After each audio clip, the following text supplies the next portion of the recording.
Hey everyone, PushingUpRoses here. Today we're going to be taking a look at a new adventure game developed by Wormwood Studios and published by Wadget Games. I've been following the progress on this title for a while with great anticipation. When it was released, one of the developers sent me a key and I was very excited. I was going to buy it anyway, but they were kind enough to notice the game was in my wheelhouse in terms of mechanics and visual style and offered it to me. I played it and now I have some things to say. If you are not familiar with Wormwood, which is among the best company names I've ever heard, they are known for their artsy, dark-looking adventure games. The title I was most familiar with was Primordia, which is very indicative of their style. Wadget Games, founded by Dave Gilbert, published it, and if you are not familiar with them, not only do they publish other indie titles, they are also a fantastic developer.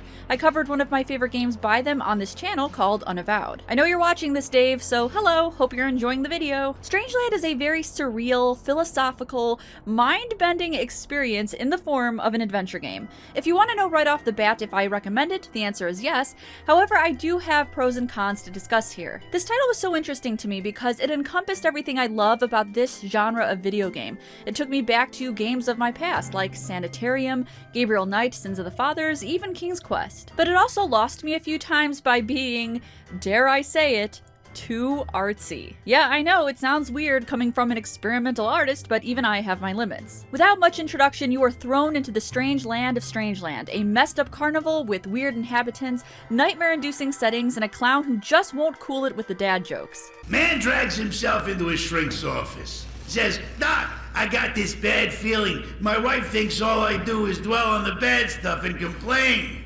Shrink says to herself, "Why'd I ever go and marry my patient?"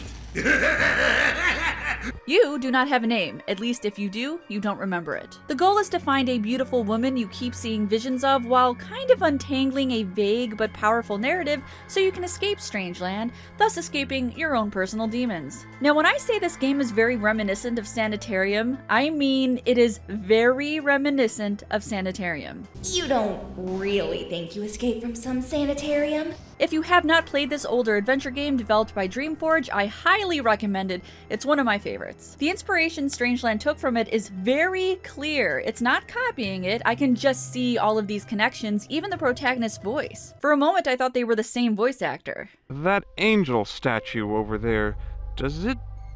have you ever seen it move? There's something moving down there, and a hint of golden light. They sound a lot alike, both in cadence and in inflection. They're both stuck in some kind of dreamlike world without explanation, and they're both trying to find the truth. There's also a carnival setting in Sanitarium that reminded me of this entire world, which is a good thing. I love creepy carnivals. It's one of my favorite settings for anything, really. Movies, TV, games. I love scary-ass carnivals. They never get old to me. The artwork is beautiful. My gothy self fell in love with the creepy designs, the bizarre-looking characters, and the implication of fighting off your past in the carnival of your mind. It's not a very large map, which is a pro in my book, and you cannot get yourself in an unwinnable situation. In fact, the game encourages dying because it can change the setting. So I did. I died. A lot. Talk about the dog that bit you. The mechanics work perfectly. It's a very solid point and click with one action for use and one action to examine. We've certainly come a long way from being bombarded with commands. The voice acting is fantastic, everyone played their roles very well, and I liked the overall tone. The puzzles ranged from easy to, oops, I accidentally solved a puzzle because I had no idea what I was doing. There's a good balance of inventory object puzzles where you collect items you find throughout the game and use them to progress, and logic puzzles which are more akin to deductive reasoning. I'm usually not the biggest fan of logic puzzles, but this game certainly uses them creatively. They have more purpose and meaning in this game, unlike the millions of slider puzzles shoehorned into adventure games past. It even got me to like this memory game because it was so damn weird. I've never played a game of Simon with mouths before, and I like it. I also want to mention that it has save slots. If you've been following me for a while, you know I die for save slots. I love them, and I love having a lot of them. Story-wise is where I waffle a little.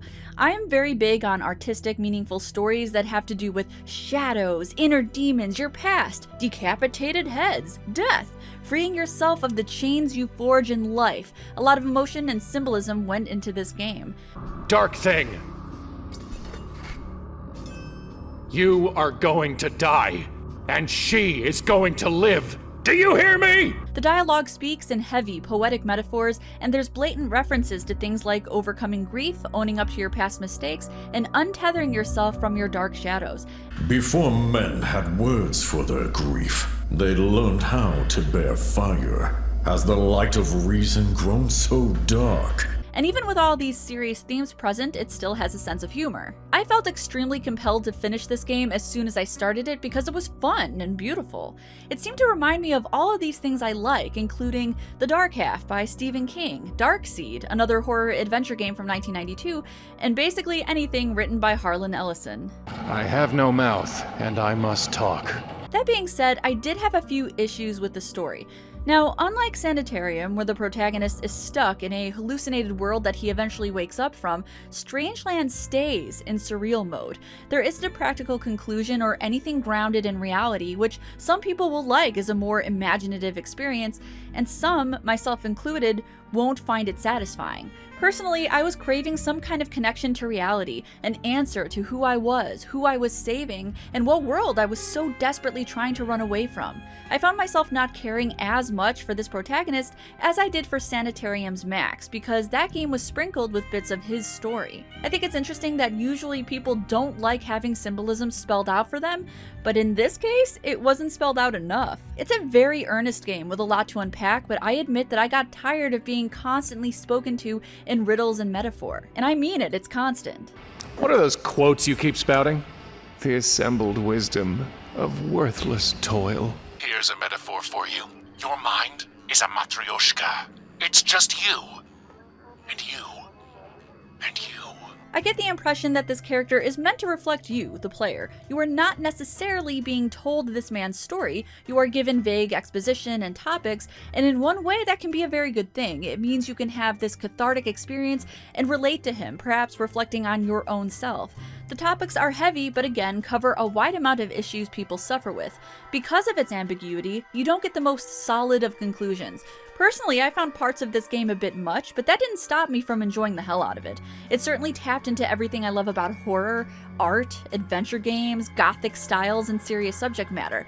I thought it could just be a tad bit more literal and maybe cut down on the pseudo-intellectual dialogue. Regardless, I think this title is great. I would play it again, and I would share it with other people, especially those who like these more unusual, unconventional adventure games. You see, the thing is, even though all games can be considered art, some are just more artful than others. Sonic the Hedgehog is technically art, but it's not what I would call artful. Strangeland is artful. It is a piece worth looking at, absorbing, and talking about. It took me about 4 hours to complete, and I'm probably going to go back to see if I can get all the game's achievements. And so I can see the ravens again. I love the ravens. Hello? Sticks and stones will make me groan, but words will never move me. Let me know what you think, and if you have a weird adventure game you would like to see analyzed, let me know in the comments. Happy gaming! Hey everyone, thanks for watching my review of Strangeland. I hope you found it insightful. If you want more content by me, I have plenty on this channel, but first, hello to my amazing patrons who help support this channel. If you want to become a patron of the arts, consider pledging a small amount to my campaign. Or a large amount, I won't stop you. If not, likes, shares, and especially comments help drive the engagement train. If you want to see more adventure game reviews, I have a recommendation on the left where I discuss a modern murder mystery game. Otherwise, I've covered many topics here. On the right, I have the very last video I did, which is a hilarious commentary on a popular episode of Murder, She Wrote. Thanks again, and as always, I'll see you in the next one.